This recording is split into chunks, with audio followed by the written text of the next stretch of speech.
This is Super Yacht News with E. Sisman. Hi guys, welcome back to the channel. So we got some video footage sent in to us from Pier 66 in Fort Lauderdale of a vessel on fire. The vessel, brand new super yacht, well, delivered in 2024, called She's a 10-2, which is kind of a weird name. This was filmed on the 11th of January. Now the vessel had not long arrived at Pier 66 from St. Martin when the fire started the same day. The vessel left St. Martin on the 8th of January, as you can see in this AIS data, arriving in Fort Lauderdale on the 11th of January. Now the locals on the scene suggested that the fire may have started in the tender garage, but having viewed this footage, we believe it started in the engine room, because you can see a lot of smoke coming from the tender garage, but that's residual smoke coming from below, we believe. Okay, we already have Professor 2 responded for you. E1, this is Resident E6.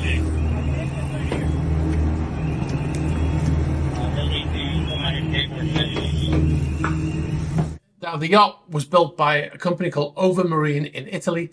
Like I said, delivered in 2024. So very, very new vessel.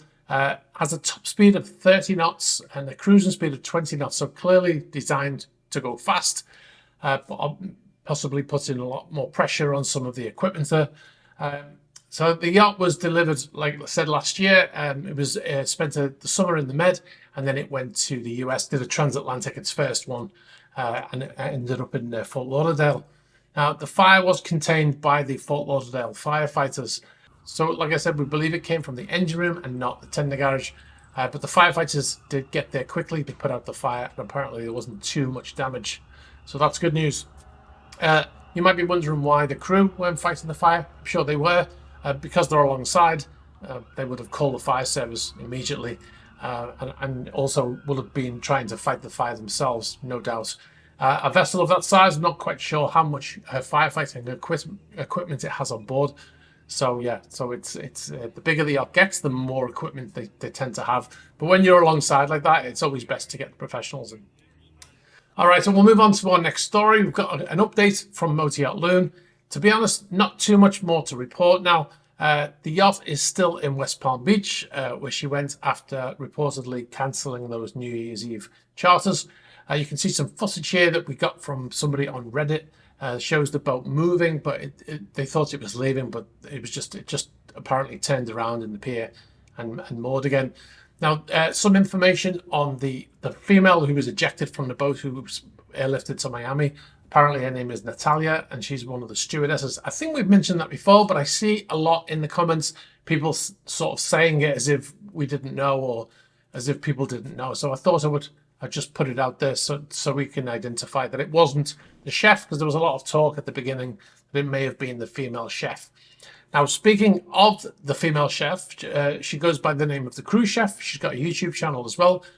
She did put a post out recently on one of the videos that she released. She made a little statement, which we're going to read, and said, "Thank you all for your patience. Whilst there has been a lot going on with Motor Yacht Loon, I was not on board for the incident, as we reported, and have been keeping in touch with those injured. Currently, I'm halfway through my off rotation," so she's on leave, "and will be returning back to the vessel in February. There have been some changes on board, and I enjoy working for the owner and guests we receive on the vessel. As such, I look forward to going back to a galley I love to work in."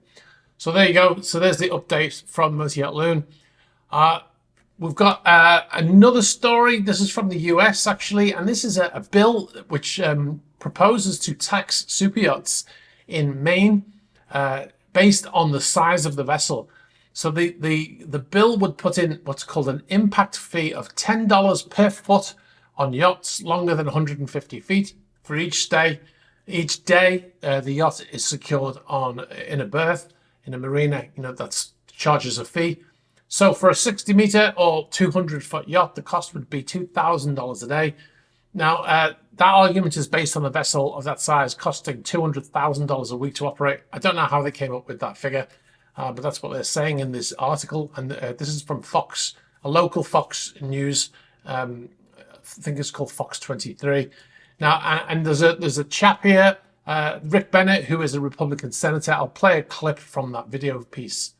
If mega yachts by themselves were a country in terms of the carbon production, they would be 110th out of 221 countries. So what we're talking about here is an impact fee on the mega yachts to help coastal communities with their infrastructure and also public transportation like ferries. Now, the yacht featured in that video is actually Motor Yacht Rising Sun, owned by David Geffen. And that yacht is actually 452 feet long, which is 138 meters. So the daily tax based on that system would be over $5,000 a day.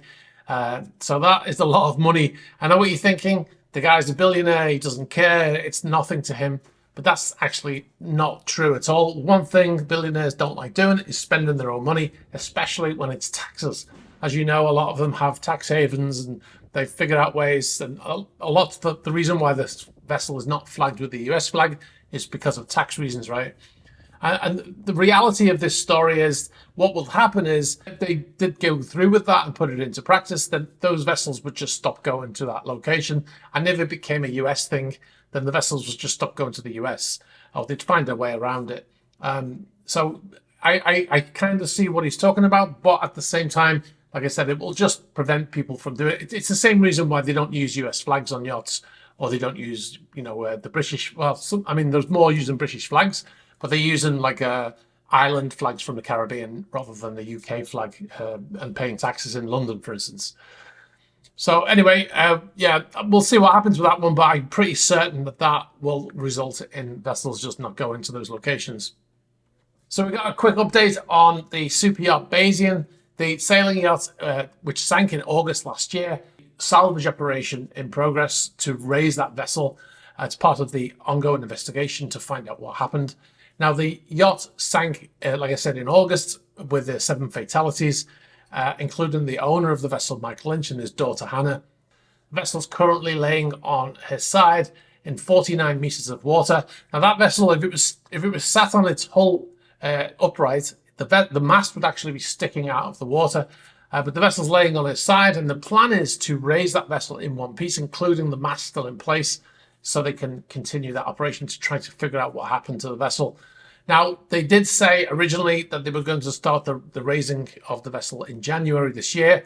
I thought it was a bit optimistic, and now the people involved in it have also said it's too optimistic, and they've moved it back to the spring. So, yeah, there's nothing going to be happening there until at least March or probably April. And to be honest, it will probably take even longer than that. But we'll keep you updated when we have more on it. All right, guys, now it's a Friday Yotspot, and we've got a Motor Yacht DB9 here. This is the docking in San Remo. Now, this yacht is a Palmer Johnson, which was actually built in the UK shipyard in 2010. DB9 is a 52-metre or 170-foot yacht with a gross tonnage of just under 500 gross tons. And a video was sent in by SV Double Star. And we'll move on now. We've got Bravo Eugenia. This is a 109-metre or 357-foot yacht built by Ocean Co. in 2018. Built for Jerry Jones, the owner of the Dallas Cowboys. Now, you can see here the vessel docking in Canary Wharf. Now, you might remember we did some video footage in Monaco. I think it was for the Grand Prix. Could have been the yacht show. I think it was the Grand Prix last year when the vessel was covered in flowers for what we believe was a wedding. And I said it was probably like $200,000 worth of flowers. That was probably low in that estimate, by the way. This footage was taken in Canary Wharf in London in 2024, in December 2024. And next we've got Motor Yacht Infinity. You can see here, this is in Cabo San Lucas in Mexico. This is a 117-metre or 384-foot yacht, just shy of 5,000 gross tons, with enough cabins for 16 guests. So you'd think that there was plenty of space on board to keep all the necessary toys, right? But apparently not, because the vessel also has a 69-metre support vessel named Motor Yacht Intrepid to carry helicopters and speedboats, etc. Vessel's owned by Eric Schmidt, not the same chap who owns the former Kismet, which is now Whisper. That's Eric Schmidt. This guy is Smid. And the cost of Infinity is approximately $300 million. And the support vessel, approximately $40 million. And then we've got a photograph here, lastly, of Motor Yacht Loon, complete with the now stranded and smashed chase boat. Real Wild, that vessel is called. This is in the Pier 66 in Fort Lauderdale and was taken in April last year.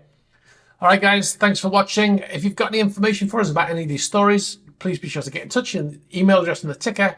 You can get us on the About page of YouTube. You can get us on Instagram, Facebook Messenger, and all that jazz. Also, check out our Patreon page at patreon.com/sysman. Just posted a video there yesterday about how we do this green screen from start to end. So if you want to see that, you can go check it out there. All right, guys, have a great weekend. I'll catch up with you soon. Bye-bye.